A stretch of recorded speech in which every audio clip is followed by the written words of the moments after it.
ए बानरो, कहां है राम और उसका भाई लक्ष्मण? नागपाश का जहर क्या अभी उन दोनों का उत्तर नहीं पाया है? जो तुम्हें इस रण क्षेत्र की बलि चढ़ने को भेज दिया है, अपने बल और पौरुष पर इतराने वाले अंगद हनुमान कहां जा छुपे? पवन पुत्र को जब याद करोगे उसी क्षण प्रकट हो जाएगा। मैं जंगली जीव बानरों को मारने नहीं आया हूं। जिन्होंने मेरे भाई और सगे संबंधियों का वध किया है, मेरा वही प्रतिद्वंदी होना चाहिए। उस दशरथ पुत्र लक्ष्मण से कहो कि कायरों की भांति छुप कर न बैठे, समर में आए, उसकी मौत उसे निमंत्रण देकर पुकार लगे।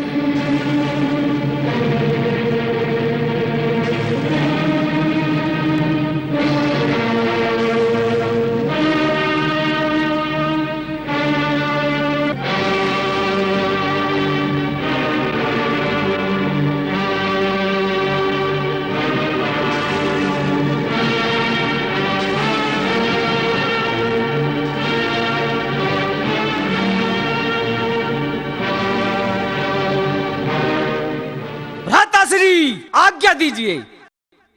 मेघनाद की गर्जन नष्ट करने के लिए मेरे अस्त्र शस्त्र अधीर और लालायित हो रहे हैं। परंतु तुम इतने अधीर ना हो प्रिय लक्ष्मण।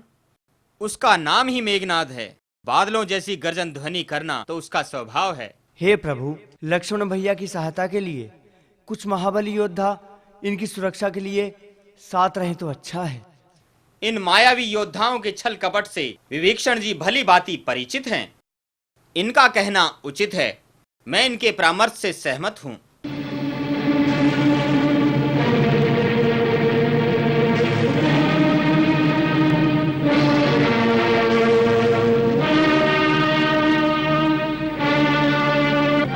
इंद्रजीत ने सदा युद्ध में विजय प्राप्त करके योद्धाओं का घमंड चूर किया है। मैं मरकटों से युद्ध करने नहीं आया हूं।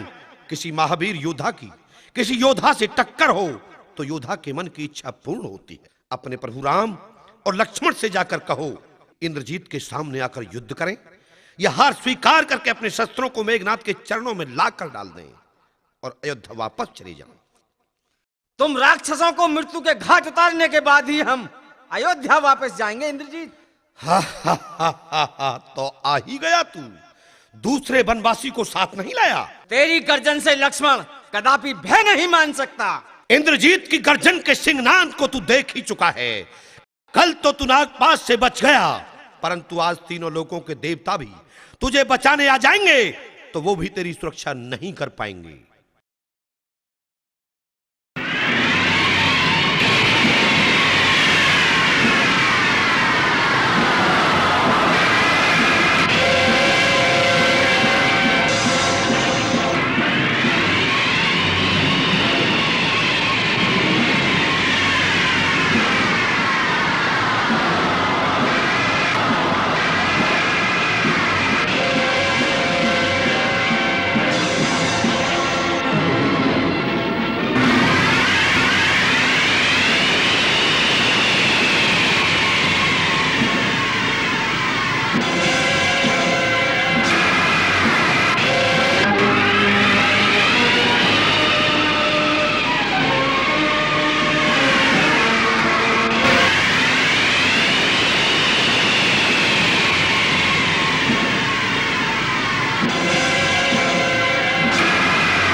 वो अदृश्य होकर युद्ध कर रहा है।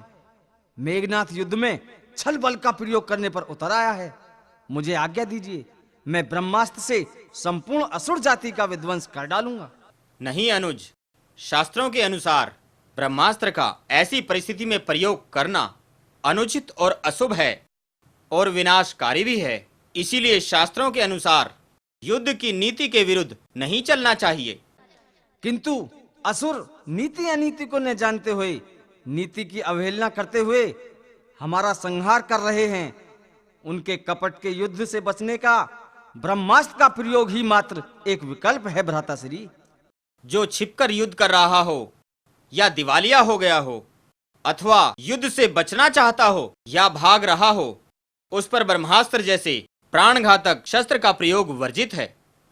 अधर्म द्वारा विजय प्राप्त करना कदापि कल्याणकारी नहीं है।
आज के युद्ध का परिणाम रामादल की पराजय का प्रसाद पिताश्री को जब मैं भेंट करूंगा तो लंकाधीश कितने प्रसन्न होंगे।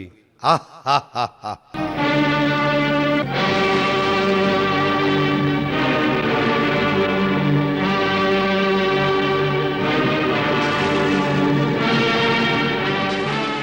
पृथ्वी धारण को स्पर्श करने का प्रयास किया तो पृथ्वी में समा जाओगे।